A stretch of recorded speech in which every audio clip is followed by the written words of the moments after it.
Bonjour à tous. Donc, c'est avec plaisir qu'on vous présente aujourd'hui une restitution du programme Raupura qui porte sur la valorisation industrielle d'un procédé de production de larves de mouches soldats noirs par bioconversion de déchets agricoles et agro-industriels pour l'alimentation des élevages polynésiens. Donc, ce programme a été lauréat de l'appel à projet RIP 3 de la délégation à la recherche en 2019 et a notamment contribué à financer mes travaux de thèse. Donc, je suis Jade Tetoru, doctorante et chargée du programme Raupura au sein de la société Technival depuis 2020. Et je suis accompagnée aujourd'hui par mon collègue Arinui Prou, chargé des projets de développement au sein de Technival. Bonjour à tous. Donc chez Technival, nous pensons que le projet Raupura peut répondre à deux problématiques locales. Donc la première, l'existence de gisements de matière organique peu, voire pas valorisés en Polynésie française.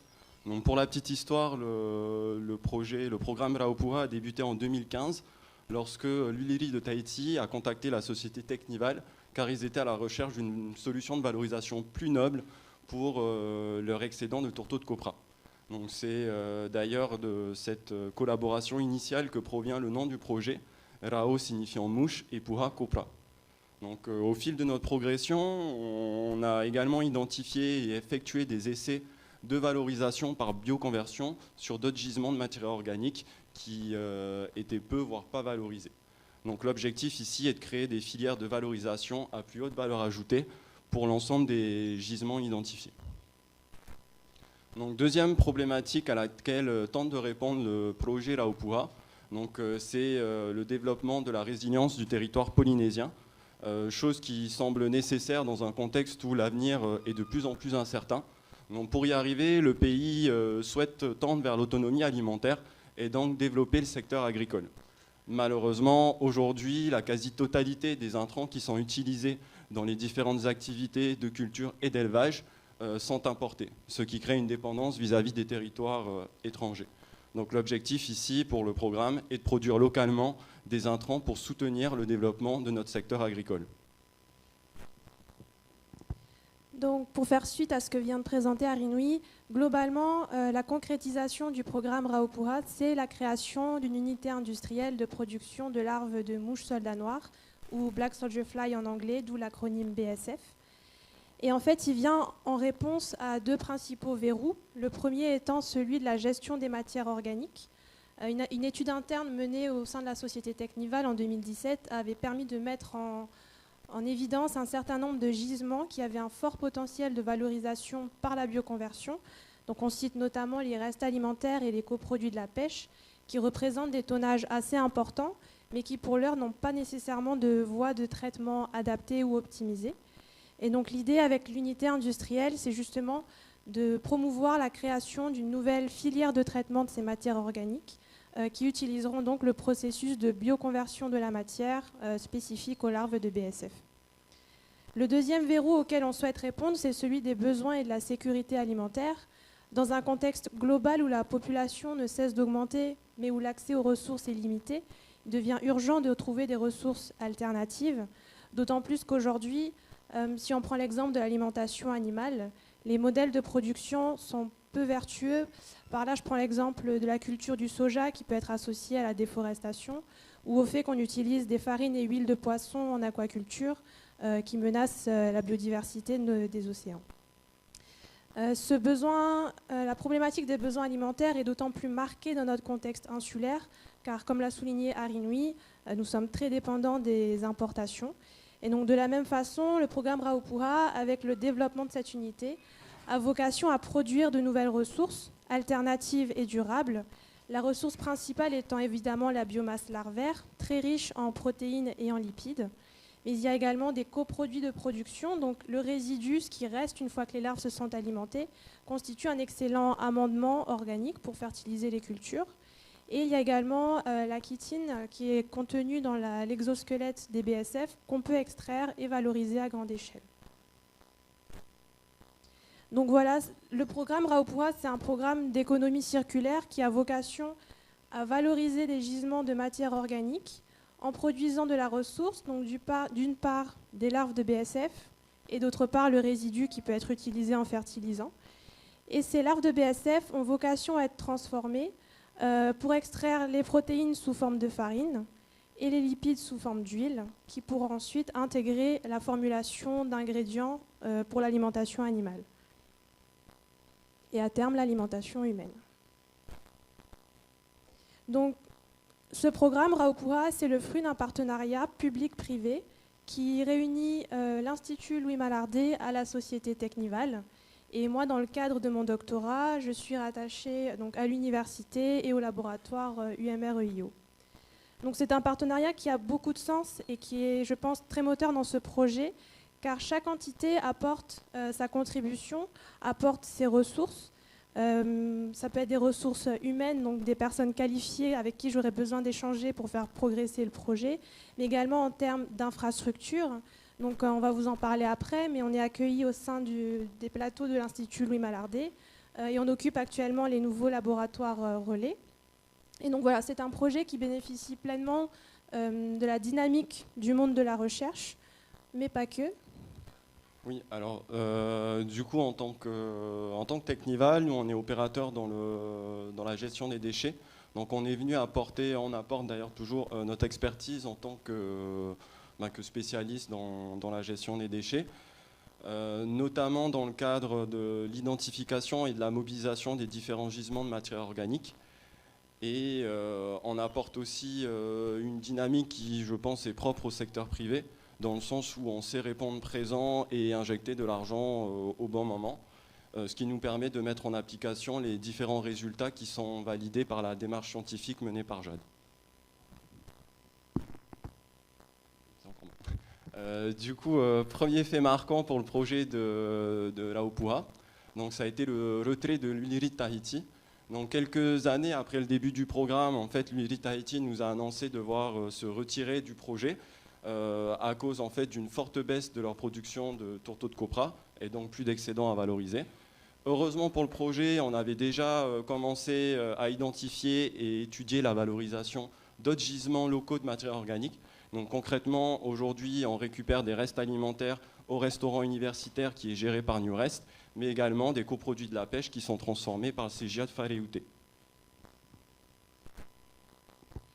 On a également participé dans le cadre du programme Protège au développement d'un kit et d'un guide dédié à expliquer comment avoir un petit élevage de larves de BSF. Donc c'était à la base, c'était à l'intention des petits aviculteurs, mais en fait, c'est un guide qui peut être accessible à tous. Donc si ça vous intéresse, vous pouvez le retrouver via ce lien.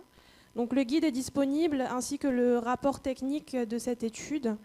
Et vous le verrez si vous lisez le rapport, on a également pu faire des tests d'appétence au sein d'un cheptel de poules pondeuses en complémentant l'alimentation des poules par des larves de BSF. Et ça a été des résultats très encourageants parce que ça s'est traduit par une augmentation du taux de ponte des poules du cheptel concerné. Donc, toujours dans le cadre de notre projet Raupura, on a passé un partenariat avec la start-up calédonienne donc Neofly, qui est également porteuse d'un projet de bioconversion avec les larves de mouches soldats noirs en Nouvelle-Calédonie. Dans le cadre de cette collaboration, ce qu'on fait avec Neofly, c'est qu'on échange concernant nos différentes avancées.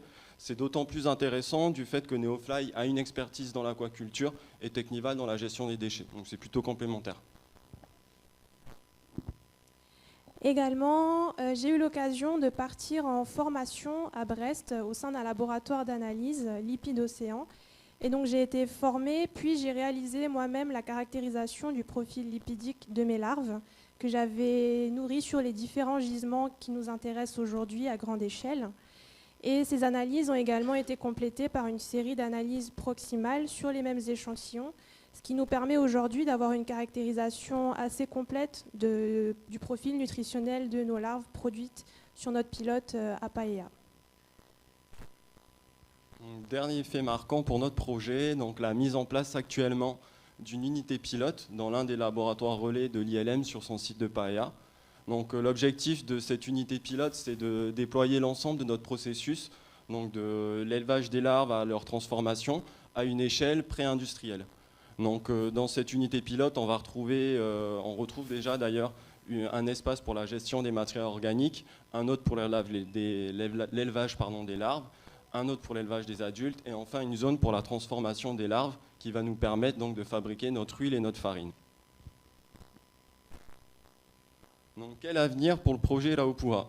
Donc, d'une part, on va devoir s'atteler à la maîtrise de la conception des aliments à partir de la farine et de l'huile issues des larves de mouches soldats noirs. Donc, pour ce faire, on est en discussion avec deux provandiers, donc des fabricants d'aliments pour les élevages. Donc, le premier, Sang, qui est basé en Polynésie française et qui semble plus spécialisé dans la fabrication d'aliments utilisés en aviculture, donc les élevages de poules.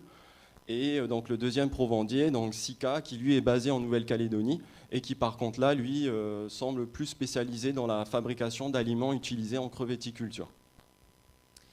D'autre part, également à venir, une série de tests d'appétence. On va réaliser cette année des tests en crevetticulture en collaboration avec la direction des ressources marines. Donc l'idée, c'est d'essayer d'intégrer la larve de BSF à l'alimentation de la crevette bleue et de vérifier les performances zootechniques des crevettes nourries sur ce nouvel aliment.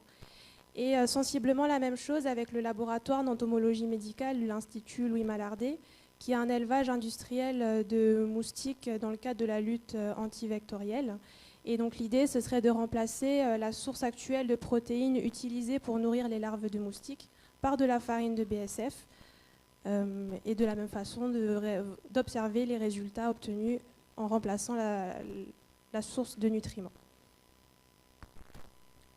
Donc une fois qu'on a maîtrisé la conception des aliments et que les différents tests d'appétence ont été réalisés, et surtout que l'ensemble de notre process a été éprouvé grâce à notre unité pilote, il est prévu de mettre en place une unité industrielle donc au cœur de la zone biomarine de Wharatea, récemment baptisée Aruhotu. Donc, les objectifs de cette unité industrielle seront de fournir les aquaculteurs de Aruhotu et de leur proposer, si possible, des solutions de valorisation pour certains de leurs déchets. Autre perspective de développement pour le projet Raupura, donc la création d'un projet complémentaire, donc Tahiti Food and Fertilizer, ou T2F. Donc, l'objectif ici est de proposer en fait d'autres solutions de valorisation pour des gisements de matière organique à haut potentiel que nous avons identifiés, et donc valorisation qui est compliquée, voire même pas possible, via la bioconversion. Donc on vous a mis quelques exemples de gisements que nous avons déjà identifiés. Donc on retrouve les coquilles d'huîtres, les bagasses de canne à sucre, les coquilles d'œufs de poule ou encore les bouts de bassins d'aquaculture. Donc un autre objectif du projet T2F, c'est la création en fait de synergies avec le processus industriel de Raupura, donc notamment dans le cadre des étapes de broyage, de séchage ou de mélange. Donc, comme retour d'expérience, on pense que le partenariat ILM et Technival a vraiment été moteur dans ce projet, dans le sens où les deux entités ont su se compléter par leur dynamique. Au début du projet, où la dynamique était peut-être plus portée par Technival, la société était là pour créer un petit peu l'émulsion. Et à un moment donné où on s'est peut-être un peu essoufflé chez Technival, l'ILM a su répondre présent avec la dynamique sur la création des laboratoires relais. Et nous, on a suivi, on s'est laissé porter. Et je trouve que c'est plutôt une belle réussite pour le moment. Et pour compléter, c'est vrai que quand le projet a démarré à Technival, donc en 2015, ils ont rapidement été confrontés à des freins et à des plafonds de verre. Et en fait, ils ont réalisé qu'il était nécessaire d'avoir quand même une étape de recherche et développement avant de pouvoir passer à l'industrialisation du process. Et c'est là où ce partenariat aussi, je pense, prend tout son sens.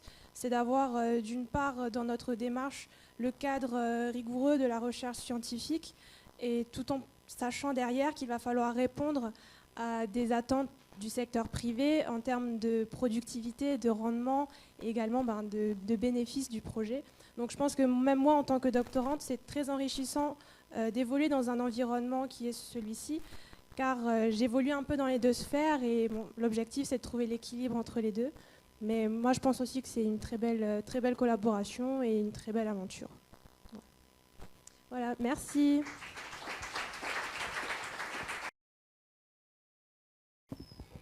Je vais dire un mot sur l'huilerie de Tahiti. comme c'était le premier partenaire de ce projet. Et en fait, on a donné une orientation nouvelle à l'huilerie qui n'était là que pour porter la copraculture, parce que pendant 40 ans, l'huilerie ne gérait que ça. Et depuis 2018, les statuts de l'huilerie ont été modifiés pour qu'on aille jusqu'à valoriser le cocotier. Et donc, idéalement, on devrait tout faire pour remplacer la copraculture, qui est une activité, comme vous le savez, soutenue, pas à perte, mais soutenue socialement, soutenue solidairement pour les archipels, et alors que les cours mondiaux ne sont pas de ce niveau-là, mais on le soutient quand même très fortement, et remplacer la copraculture par la valorisation du cocotier, qui est un arbre fabuleux, des racines jusqu'aux palmes. Et donc il y a le lait de coco, l'eau de coco, le bois de coco. Tout cela maintenant est mis en œuvre par l'huilerie. On a créé des filiales, une première filiale à Nukuhiva pour valoriser l'eau de coco et le lait de coco. Donc voilà, si l'huilerie s'est réorientée, ce n'est pas parce qu'on ne souhaite pas soutenir ce projet. C'est parce qu'il y a une ambition vraiment politique nouvelle de valoriser le cocotier au-delà du tourteau et au-delà de la copraculture. Ensuite, les filières d'élevage, et c'est là où on tient à remercier le projet, féliciter les porteurs du projet, parce que notre élevage en Polynésie va réussir, va grandir, aquacole ou bovine, élevage bovin et porcin, et même la volaille de chair, si nous maîtrisons la résilience de l'alimentation. Parce qu'aujourd'hui, on a bien compris que les prix sont tellement compliqués. Et tous les jours, on nous demande des revalorisations de soutien parce qu'on n'arrive pas à suivre au niveau de l'approvisionnement alimentaire. Et ce projet et tous les projets connexes et dérivés de ce projet, ce sera très très utile et très fructueux pour le pays d'arriver à terme à sécuriser la résilience de nos alimentations, de tous nos élevages. Parce que même si on remplaçait qu'à 50%, on aura gagné. Et donc voilà, bravo, et on vous soutient, et on soutient tous les partenaires privés de ce projet. Maruru. Oui, merci pour ça.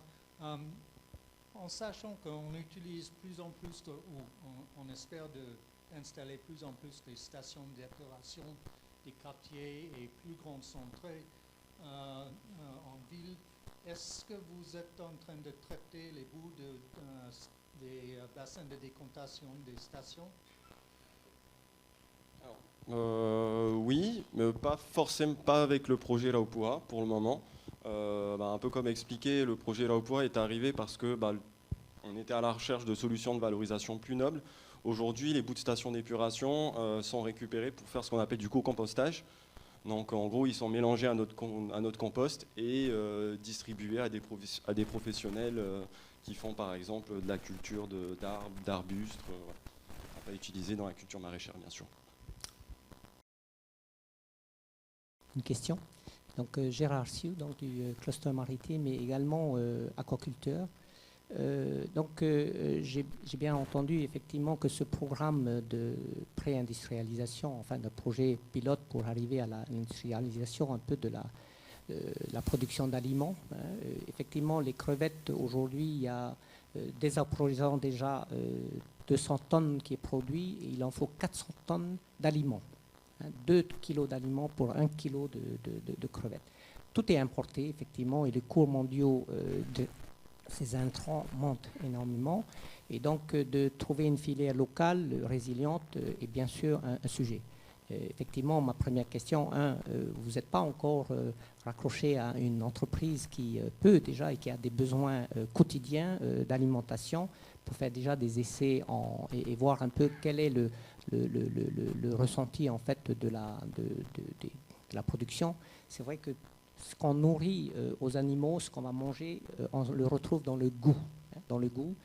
Un poisson, par exemple, qui mange beaucoup de crevettes, on sent que la chair est différente. Donc c'est important de connaître et déjà aussi de faire des essais, non seulement d'appétence pour la crevette, mais le résultat derrière, qu'est-ce que ça donne comme aliment?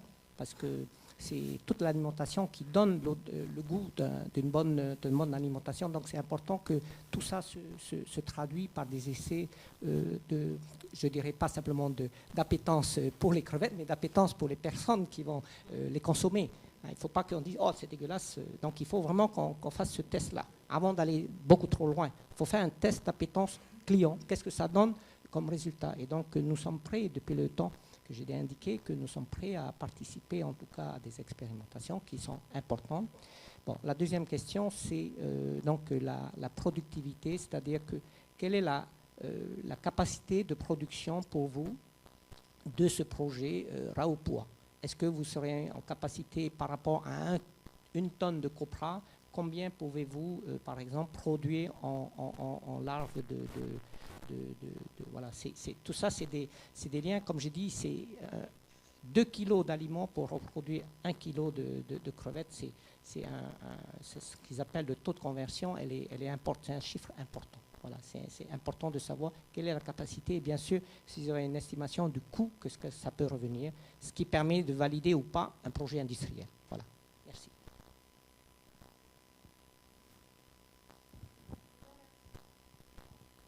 Merci beaucoup pour tes recommandations. Donc, on ne manquera pas de se rapprocher de toi après ça. Pour répondre à ta question, je vais prendre un exemple pour que ce soit plus parlant. Si on a 1000 tonnes de matière organique, on va réussir à produire l'équivalent de 200 tonnes de larves fraîches.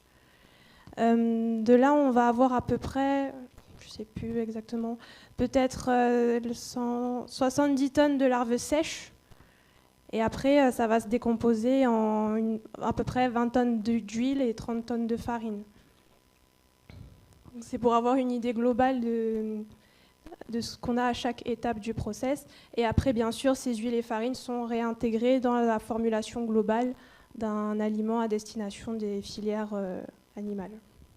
Si tu veux compléter. Juste après, pour compléter un peu ce que vient de dire Jade, déjà, en termes de quantité, je pense que nous, Technival, on n'a pas la prétention de couvrir tout le marché dès le début.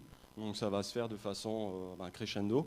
Après, sur la question au niveau du coût, nous, l'objectif, en tout cas chez Technival, c'est d'être équivalent ou moins cher à ce que les aquaculteurs importent déjà. Parce qu'on est conscient que derrière, il y a des projets industriels, vous êtes soumis à des contraintes de coût.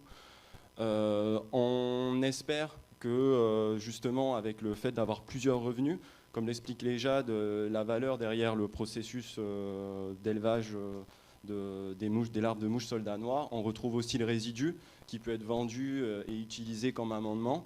On a la chitine aussi, mais aussi on a également le fait de traiter de la matière organique. Juste pour vous donner une ordre d'idée, aujourd'hui, si vous voulez emmener vos déchets alimentaires au CET de Payolo, vous payez 45 000 francs la tonne. Donc voilà, nous ce qu'on veut, c'est être moins cher. Encore une fois, proposer aux professionnels une solution moins chère. Et on espère qu'avec tous ces différents revenus, qu'on réussira à équilibrer le prix de l'huile et de la farine.